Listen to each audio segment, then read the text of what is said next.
Environmental chemistry NCERT के line by line समझेंगे हम।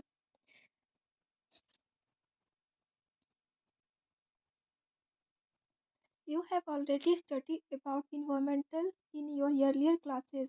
Environmental study deal with the sum of all social, economical, biological, physical, and chemical interrelations with our surrounding.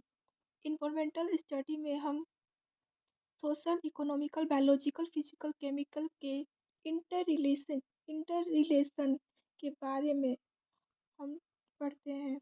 In this unit, the focus will be environmental chemistry. Environmental chemistry पूरा detail में इसमें बताया गया है।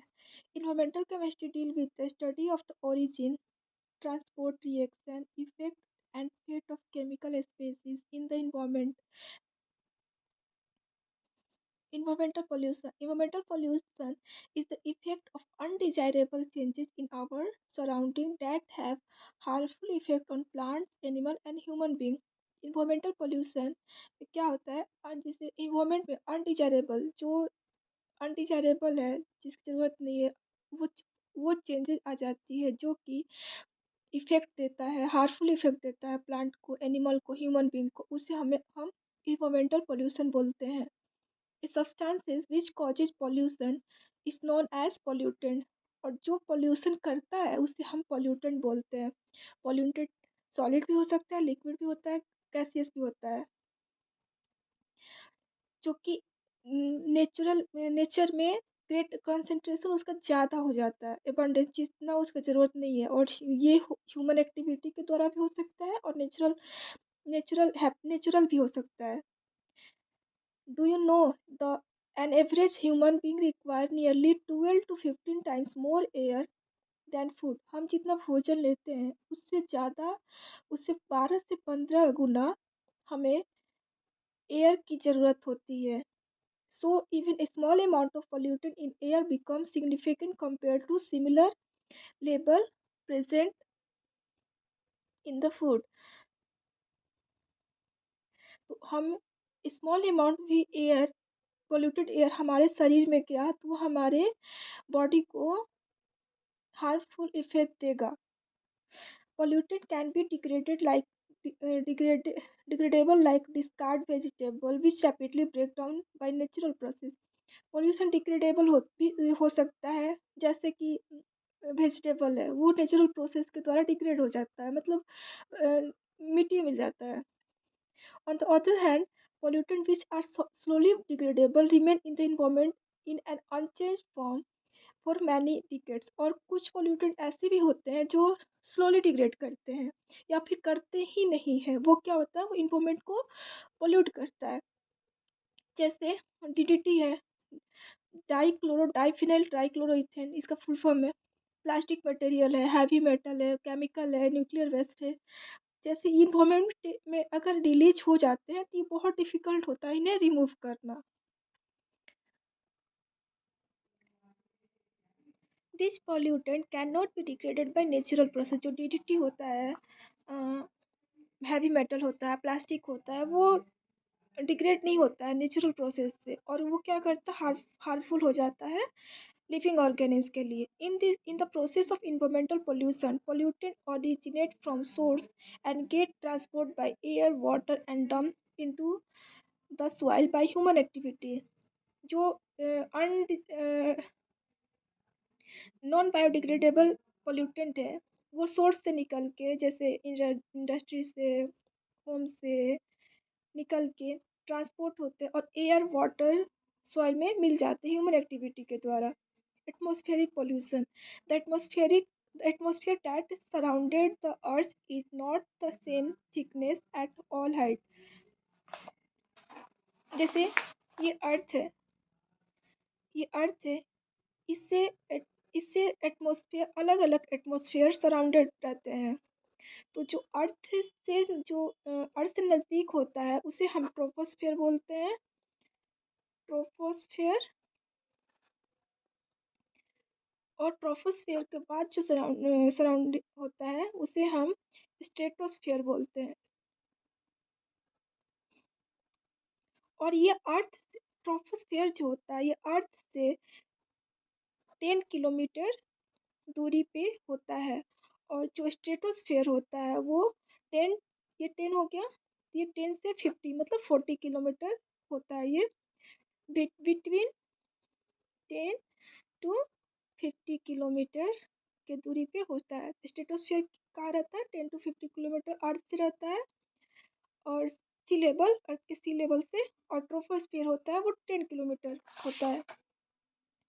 There are concentric layer of air region or air or region, and each layer has different density और इसका density अलग होता है. The lowest region of atmosphere in which human being along with other organisms live is troposphere. अब अर्थ के नज़दीक क्या है? ट्रोपोस्फियर है। तो हम लोग तो अर्थ पे ही रहते हैं, तो क्या हो जाएगा? हम लोग हम लोग ट्रोपोस्फियर में ही रहते हैं। Okay, it extend up to height of 10 kilometre from sea level. Sea level से 10 किलोमीटर एबव रहता है।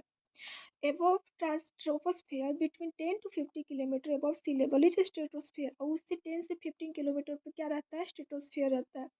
Troposphere is turbulent dusty zone containing air, much water and clouds. ये अर्थ से आस पास है, अर्थ के पास है, अर्थ के नज़दीक है, इसलिए उस पर क्या होता है? डस्टी जोन होता है, एयर होता है, वाटर वेपर रहता है, क्लाउड्स होता है। This is the region is of strong air movement and cloud formation.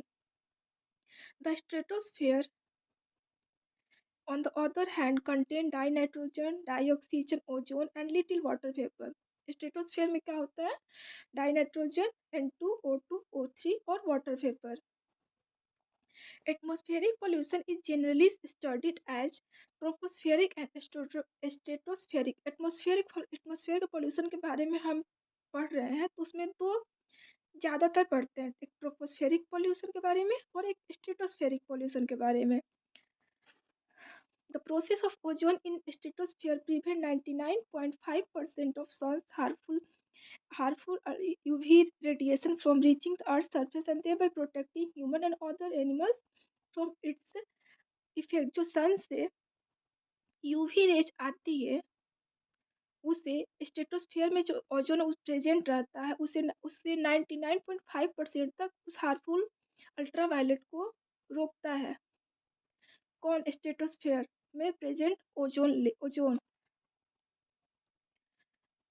पहले हम ट्रोपोस्फेरिक पॉल्यूशन के बारे में देखते हैं। ट्रोपोस्फेरिक पॉल्यूशन क्या होता है? Tropospheric pollution occur due to the presence of undesirable solid और gaseous particle in the air. Tropospheric pollution कैसे होता है? जो सॉलिड और गैसियस पार्टिकल जो एयर में प्रेजेंट रहता है, उसी से पॉल्यूशन होता है। इसे दो पार्ट में बांटा गया है, गैसियस और पार्टिकुलेट पॉल्यूटेड। अब गैसियस में क्या हो जाएगा? Oxide of sulphur, nitrogen, carbon, hydrogen sulphide, hydrocarbon, ozone and other oxidant. और पार्टिकुलेट में dust, mist, fume, smoke etc. Gaseous air pollutant.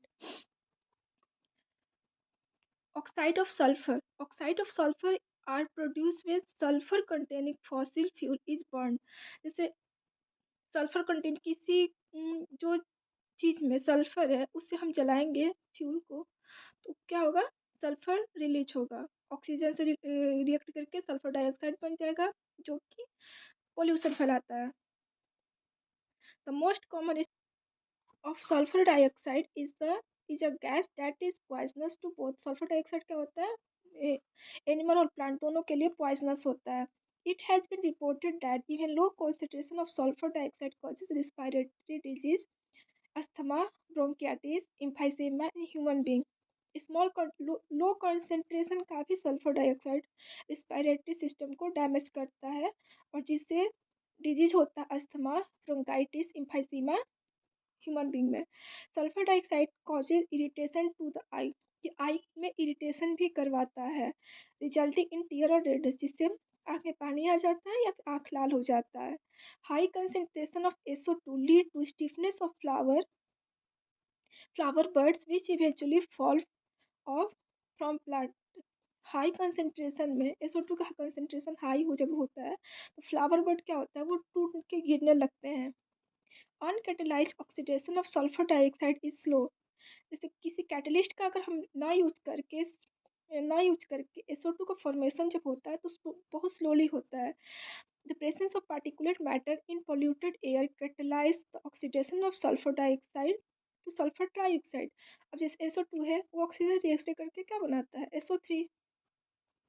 अब इस रिएक्शन को, जिसे रिएक्शन को प्रमोट करता है, इस रिएक्शन की स्पीड को जब बढ़ाने का O3 और H2O2 हाइड्रोजन पेरोक्साइड और ओजोन एसओ टू को रिएक्शन को बढ़ा दे, प्रमोट कर देता है। जैसे SO2 ओजोन से रिएक्ट करके SO3 और ऑक्सीजन बनाता है, और SO2 जब हाइड्रोजन पेरोक्साइड से रिएक्शन करता है तो H2SO4 बनाता है। अब ऑक्साइड ऑफ नाइट्रोजन, जो डाइनाइट्रोजन और डाई ऑक्सीजन है वो एयर के मेन मेन कंस्टिट्यूएंट है, और ये कभी भी खुद से नॉर्मल टेम्परेचर पे एक दूसरे से रिएक्ट नहीं करते। कौन? डाइनाइट्रोजन और डाई ऑक्सीजन। जब टेम्परेचर हाई होता है या फिर इन्वायरमेंट में ऊपर की तरफ जब लाइटनिंग होती है, तो लाइटनिंग होगी तो टेम्परेचर बढ़ेगा, टेम्परेचर होगा तो ये रिएक्ट करके क्या बनाएंगे, ऑक्साइड ऑफ नाइट्रोजन बनाएंगे। NO2 is oxidized to nitrate ion NO3 minus, which is washed into soil where it serves as fertilizer। NO2 क्या होता है, ऑक्सीजन से ऑक्सीडाइज होके नाइट्रेट आयन बनाता है, जो कि बारिश होता है तो वो वॉश होता है और सॉइल में चला जाता है, और ये फर्टिलाइजर का काम करता है। इन एन ऑटोमोबाइल इंजन, जो कि इंजन में क्या होता है, टेम्परेचर हाई होता है। When fossil fuel is burn, dinitrogen and dioxygen combine yield significant quantity of nitric oxide NO and nitrogen dioxide. जैसे N2O2 हाई टेम्परेचर पे 1483 केल्विन पे क्या हुआ, NO बना। NO रिएक्ट, अब जो NO है वो ऑक्सीजन से रिएक्ट इजिली हो जाता है, तो क्या बनाता है, NO2। NO ऑक्सीजन से रिएक्ट करके क्या बनाया, NO2। Rate of production of NO2 is faster when nitric oxide react with ozone in the stratosphere. Stratosphere में क्या होता है, ओजोन होता है। ओजोन वहाँ पे NO रिएक्ट करके क्या बनाता है, NO2 और oxygen. The irritant red haze in the traffic had congested congested places is due to oxide of nitrogen।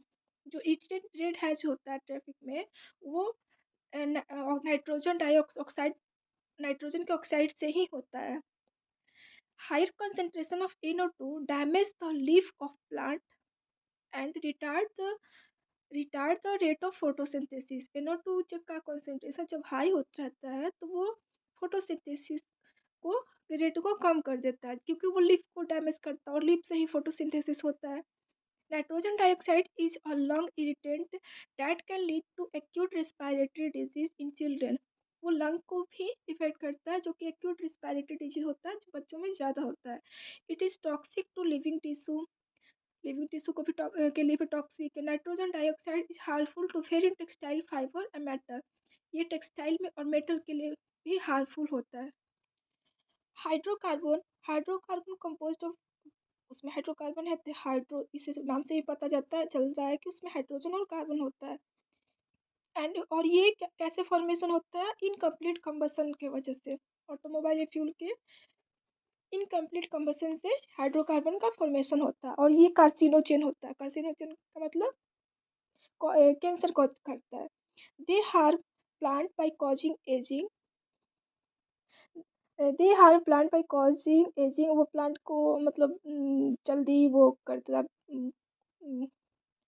खत्म खत्म हो जाता है। Break down of tissue, tissue को ब्रेक डाउन करता है। लीफ जब फ्लावर और लीफ जो होता है, फ्लावर जो, तो वो झड़ने लगते हैं। ऑक्साइड ऑफ कार्बन, कार्बन के ऑक्साइड, इसमें ऑक्साइड दो होता है, कार्बन मोनोऑक्साइड और carbon dioxide. Carbon monoxide is the most serious air pollutant. ये सबसे danger, most serious air pollutant है। ये कलरलेस होते हैं, ऑर्डरलेस होते हैं, इसका ना कलर होता है और ना ही कोई स्मेल होता है, और ये ह्यूमन बींग के लिए हाईली पॉइजनस हाईली पॉइजनस है। ये ऑक्सीजन की डिलीवरी को और ब्रेन और टिश्यू तक डिलीवरी रोक देते हैं। It is produce as a result incomplete combustion of carbon का कम्बसन जब इनकम्प्लीट होता है तो कार्बन मोनोऑक्साइड बनता है। Carbon monoxide other source which produce carbon monoxide involve incomplete combustion of coal, firewood, petrol, etc. ये तो पहले बता चुके हैं। The number of vehicle has been increasing over the year all over the world. Many vehicles are poorly maintained and several have inadequate pollution control equipment, resulting in the release of greater amount of carbon monoxide and other polluting gases. Do you know why carbon monoxide is poisonous? अब carbon monoxide क्यों poisonous है, क्या तुम जानते हो?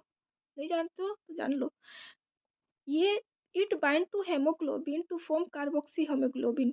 Carbon monoxide जो होता है वो हेमोग्लोबिन से बाइंड होके कार्बोक्सी हेमोग्लोबिन बनाता है, जो कि which is about 300 times more stable. 300 Guna more stable होता है ऑक्सी हेमोग्लोबिन से। इस in blood, when the concentration of carboxy hemoglobin reaches about 3 to 4%, the oxygen carrying capacity of blood is greatly reduced. In blood, when जब blood में carboxy haemoglobin का consent 3 से 4% भी अगर बढ़ जाता है तो ऑक्सीजन को कैरी करना ब्लड को रिड्यूस हो जाता है। ब्लड ऑक्सीजन को कैरी नहीं कर पाता। 3 से 4% भी अगर कार्बोक्सी हेमोग्लोबिन हमारे बॉडी में चला जा रहा है तो this oxygen deficiency result into headache, weak eyesight, nervousness and cardiovascular disorder। और इस ऑक्सीजन की डिफिशियंसी के वजह से हेडेक होता है, आंखों से कम दिखाई देती है, नर्वसनेस हो जाता है, कार्डियोवास्कुलर डिजीज हो जाती है, डिसऑर्डर हो जाता है। This this is the reason why people are advise this is the reason why people are advise not to smoke. इसी की वजह से हम लोग पीपल को मतलब कोई भी पीपल को क्या एडवाइस है कि स्मोकिंग ना करने के लिए, फिर भी लोग करते हैं। In pregnant women who have habit to smoking, अगर प्रेग्नेंट कोई वुमेन है और वो स्मोकिंग करती है तो उसके शरीर में CO का लेवल बढ़ता है, जो कि जो प्री मेच्योर बर्थ, जैसे बच्चा ही मेच्योर नहीं हुआ तो ही उसका बर्थ हो जाता है या एबॉर्शन हो जाता है या कोई डिसऑर्डर या डिफॉर्मेड बेबीज हो जाते, मतलब कोई डिजीज से बेबी होती है। Carbon dioxide is a release into atmosphere by respiration. हम लोग ऑक्सीजन लेते हैं, कार्बन डाइऑक्साइड छोड़ते हैं। कार्बन डाइऑक्साइड जब हम लोग बॉडी से छोड़ते हैं तो रिस्पायरेशन के थ्रू तो वो क्या जाता है, एटमॉस्फेयर में ही जाता है। और बर्निंग फॉसिल फॉसिल जब बर्न होता है उससे भी कार्बन डाइऑक्साइड निकलता है। एंड लाइमस्टोन को जब डिकम्पोजिशन करते हैं सीमेंट को बनाने के लिए तो भी CO2 रिलीज होता है। It is also emitted during volcanic eruption से भी CO2 रिलीज होता है। Carbon dioxide gas is confined into troposphere only. Carbon dioxide बस ट्रोपोस्फेयर में ही मिलता है। नॉर्मली it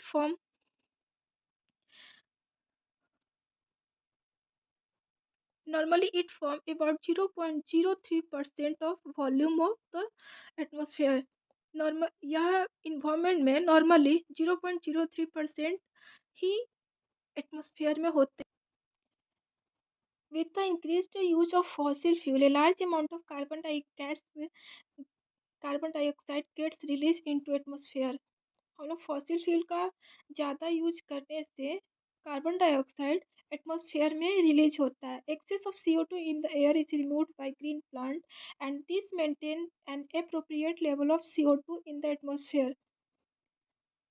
जो CO2 एक्सेस जो लेवल है वो रिमूव कैसे होता है, ग्रीन प्लांट के वजह से। ठीक है, जो एटमॉस्फेयर में प्रेजेंट होता है। Green plant require CO2 for, वो CO2 ग्रीन प्लांट को क्यों रिक्वायर होता है, फोटोसिंथेसिस के लिए। और वो ग्रीन प्लांट ऑक्सीजन को इमिट करते हैं, थॉस मेंटेनिंग डेलिकेटेड बैलेंस। उसके वजह से बैलेंस मेंटेन रहता है। As you know, deforestation and burning of fossil fuel increases the CO2 level and disturb the balance in the atmosphere. अब यहाँ पे पेड़ काटे जा रहे हैं फ्यूल को जलाया जा रहा है, बर्निंग फ्यूल को ज़्यादा जलाया जा रहा है, तो क्या हो रहा है, डिफोरेस्टेशन CO2 एब्जॉर्ब करने वाला फॉरेस्ट रह नहीं गया, पेड़ पौधे रह नहीं गए, नहीं जा रहे, बहुत कम होते जा रहे हैं। और फॉसिल फ्यूल को जलाया बहुत ज़्यादा, तो CO2 रिलीज तो बहुत हो रहा है, लेकिन उसको एब्जॉर्ब करने वाला धीरे धीरे कम हो रहा है। तो क्या होगा, CO2 इंक्रीज, दिन पे दिन इंक्रीज हो रहा है, और बैलेंस क्या हो रहा है, डिस्टर्ब हो रहा है। The increased amount of CO2 in the air is mainly responsible for global warming। और यही CO2 की वजह से, जो कि इंक्रीज दिन पे दिन इंक्रीज हो रहा है, उसी की वजह से ग्लोबल वार्मिंग होता है। अब ग्लोबल वार्मिंग क्या होता है, और ग्रीन हाउस इफेक्ट क्या होता है। ग्रीन हाउस इफेक्ट की वजह से ही ग्लोबल वार्मिंग होती है। About 75% of solar energy reaching in the earth is absorbed by earth's surface, which increases its temperature। जो 75% सोलर एनर्जी जो अर्थ पे रीच पहुंचते हैं, उसमें से 75% सोलर एनर्जी अर्थ पे जो पहुंचते हैं वो एब्जॉर्ब हो जाता है अर्थ सरफेस के, विच वो टेम्परेचर को इंक्रीज करता है। The rest of the heat radiates back to the atmosphere. और जितने 25% क्या होता है, बैक रेडिएट बैक हो जाता है। Some of the heat is trapped by gases such as carbon dioxide, methane, ozone, chlorofluorocarbon compound and water vapour in the atmosphere. Some of the heat trap by gas, जो heat को trap करता है वो क्या होता है, carbon dioxide, methane, ozone, chlorofluorocarbon compound and water vapour. Thus they add to the heating of the atmosphere. और ये क्या करता है, जो सन से सनलाइट आता है वो हीट के फॉर्म में आता है, और ये सब जो गैसेस होती है उसको एब्जॉर्ब कर लेती है, और एटमोसफियर में हीट प्रोड्यूस करती है, उसी की वजह से ग्लोबल वार्मिंग होता है। अब कोई पूछेगा ग्रीन हाउस गैसेस कौन कौन से हैं, तो कौन कौन से हैं, CO2 है, मीथेन है, ओजोन है, क्लोरोफ्लोरो कंपाउंड है। अब ये सबसे ज़्यादा क्या होता है, CO2 लगभग 60% होता है, और मीथेन जो होता है 20% होता है, क्लोरोफ्लोरोकार्बन 16% होता है, और 4% N2 और नाइट्रोजन डाइक्स N2 होता है, और थोड़ा बहुत मतलब 1-2% इधर उधर होते हैं, वो बायो के NCERT में दिया हुआ है environmental issues में।